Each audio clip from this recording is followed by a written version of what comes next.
Ladies and gentlemen, Assalamu alaikum. Hope you are fine. This is Mudassar Sethi and I welcome you on my YouTube channel.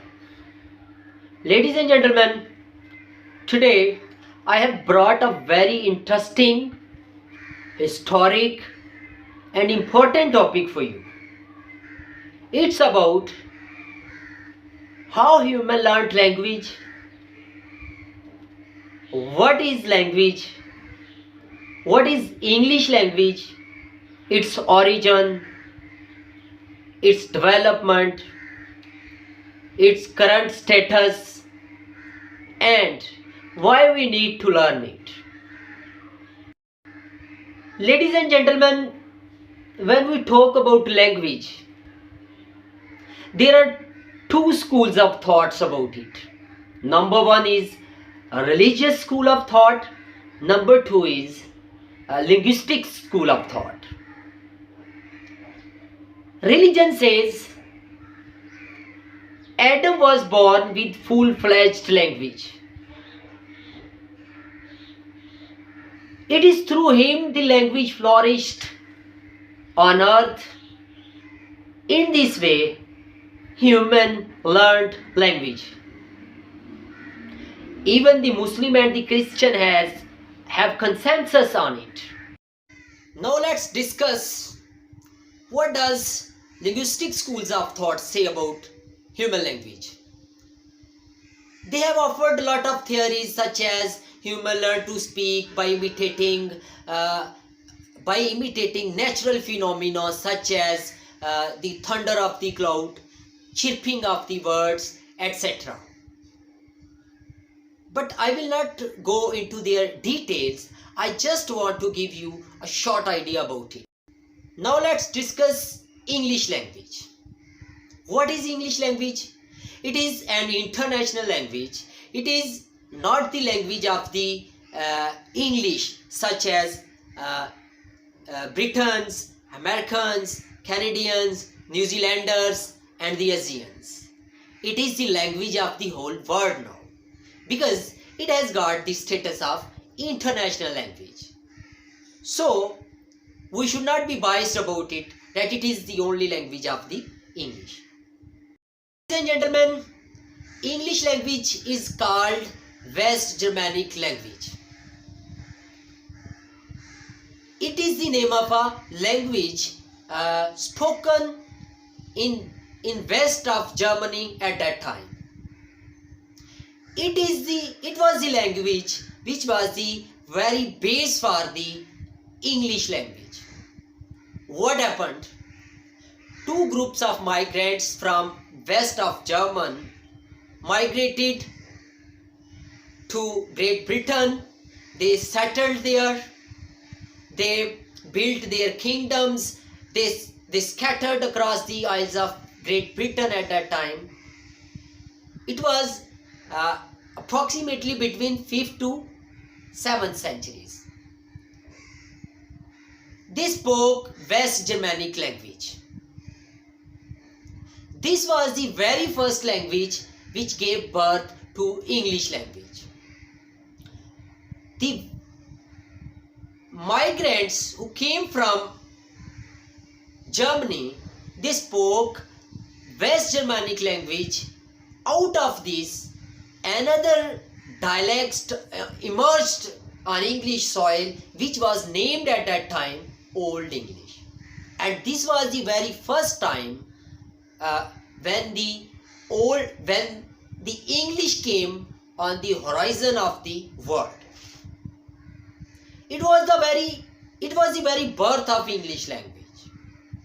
This is why it is called West Germanic language, because the German people who came from the west of Germany to England, they settled there, they built their kingdoms, they got scattered across the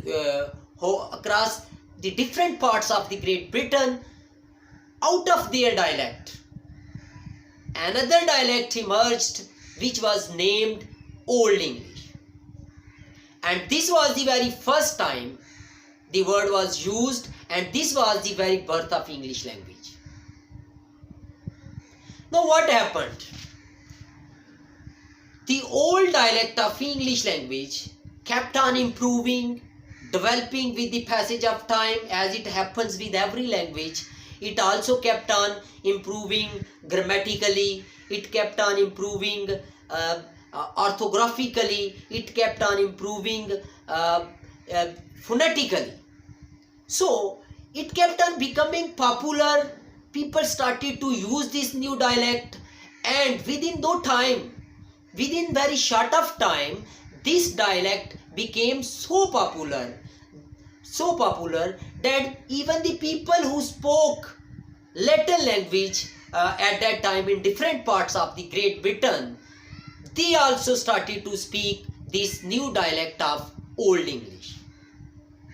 Before it, they spoke Latin language. It was the language of the court, it was the language of the kingdoms, it was the language of the church. And in this way, English language took its birth. Then, ladies and gentlemen, in the later years, another group of migrants from the same west of Germany came to England, settled there, built their colonies, kingdoms, and started living there. They also spoke the same dialect of west of Germanic language. They also impacted the already old existing dialect of English language. They altered it and renamed it the Old English. And this language, this new dialect of the Old English, remained in use till 15th century.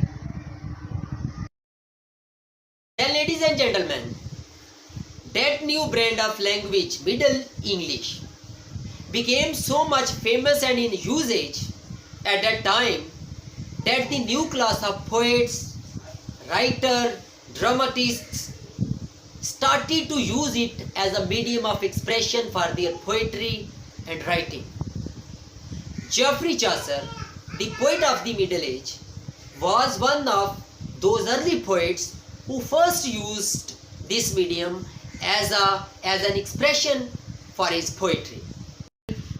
And on the screen you can watch, I have uploaded 2 to 3 verses from Geoffrey Chaucer's poetry.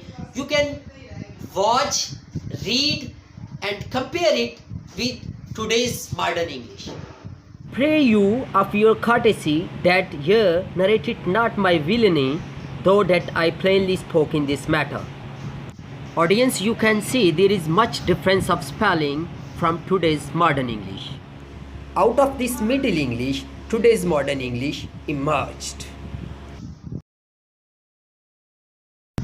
I will discuss why we need to learn English language. Today, it has become a lingua franca, a term which is used for a common language. It is a common language of the world. As a lingua franca, it is governing the world.